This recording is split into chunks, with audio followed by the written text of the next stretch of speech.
ये बटेंगे तो कटेंगे आज का नहीं है। अच्छा, ये तो 50 साल पहले का है और इतिहास का है। खाओ मां कसम। सुनिए, जब हम लोग आंधी और पोरस के बीच में बटे तो अलेक्जेंडर के हाथों कटे।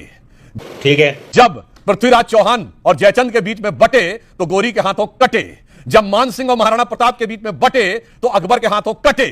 अरे कहना क्या चाहते हो? जब मिर्जा राजा जयसिंह और छत्रपति शिवाजी महाराज के बीच में बटे तो अकबर तो औरंगजेब के हाथों कटे। तो जयचंद से लेकर जोगिंद्रनाथ मंडल तक का इतिहास है। बटेंगे तो कटेंगे, ये इतिहास का यथार्थ है। इसका चुनाव से कोई लेना देना नहीं। ओके, फराज की रुको जरा, सब्र करो।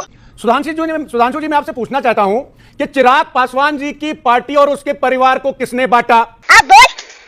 किसने उनकी झोपड़ी में आग लगाई?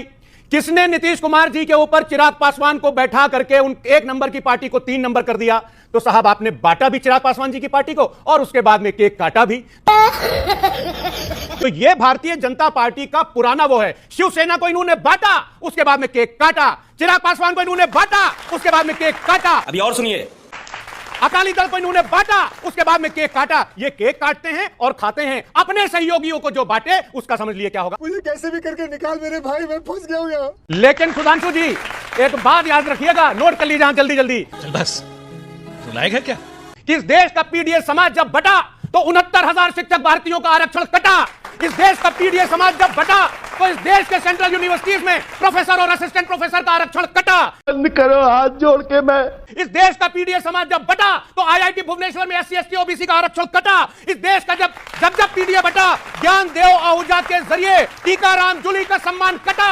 इस देश का जब पीडीएस बटा, एक यादव कथावाचक की चोटी को काट करके उसके ऊपर पेशाब करके उसका सम्मान कटा।